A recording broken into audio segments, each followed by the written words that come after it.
wanted to make this video to show you how to use your mop so that you can love it as much as everybody else does. There are a couple of key points and things you want to remember about your mop so that you are able to use it the most effectively and so that it really works for you and what floor systems you have. So the first couple things you want to do is to set your mop up. The first thing you want to do is raise that mop handle to nose height. So your mop handle will be lefty-loosey and righty-tighty. So lefty-loosey and righty-tighty. So you want that to be right at your nose. So here I'm going to tighten my mop handle so it's not going anywhere. It's going to prevent you from having to hike your shoulders if your mop handle were to be too high, or from bending over and mopping if it is too low. So here we go, right at nose height. The second thing you want to remember is that your base of the mop has a locking system. You want to keep this unlocked for when you are dry mopping and locked for when you are wet mopping. So the first thing is going to be knowing that your base can go side to side and front to back.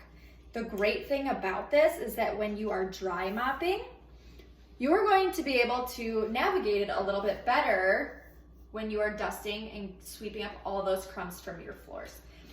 So here we go, we Velcroed the dry mop pad on. So this is the very first step in mopping. And this, leaving the base unlocked is going to allow you to Swiffer side to side like this without your mop flipping or picking itself off the floor.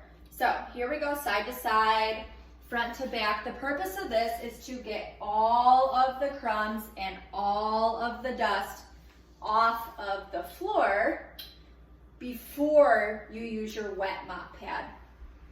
When you are done doing that, I like to sweep everything, like all the extra crumbs, into a pile, and then I will either vacuum it up or use a dustpan to get it.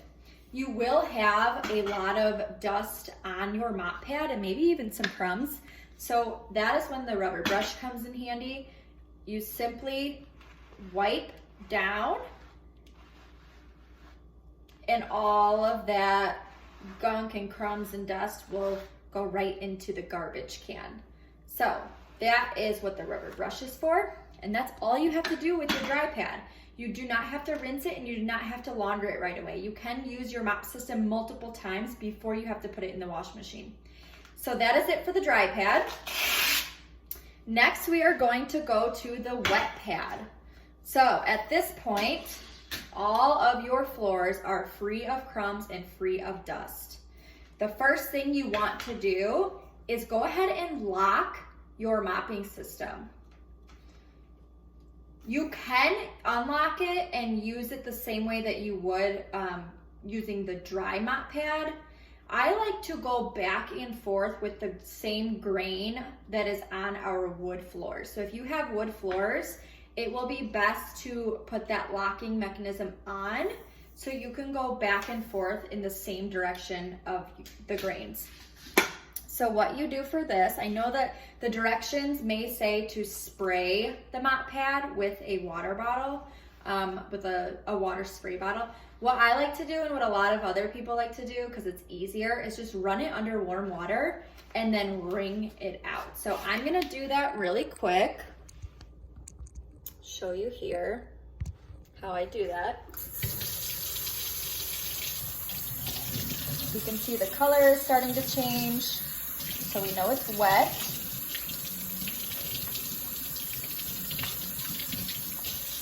Okay, everything is wet. I am going to wring it out all the way down. You just really need it to be damp, and you really don't have to mop very hard either.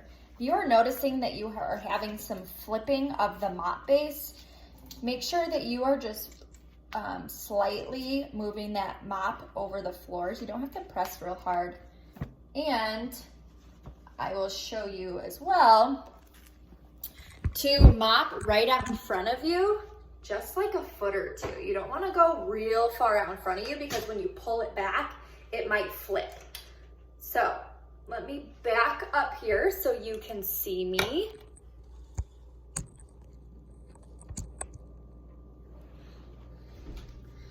maybe if we can see the floors. Hang on one second. Okay, so here's how I mop. My wood floors are going this direction. So I went ahead and put my lock on because I am not gonna go side to side and do some twists and curves and turns. So all I do is go back and forth like this. So you can see I'm only getting it about a foot in front of me, and I'm just going back and forth. Now I'm gonna show you, if you push all the way out, now you're bending over, and if you pull it back real hard, look at that, it flipped over, okay? So you're just gonna go nice and slow, and you don't have to press too hard. So here's how it works. If I press really hard, like this, I'm starting to get that flipping, and it's gonna scratch your floors. So real nice, and that's really all there is to it. When you are done mopping, you are going to pull this off, rinse it under hot water, and hang it to dry. And again, you do not have to launder it right away.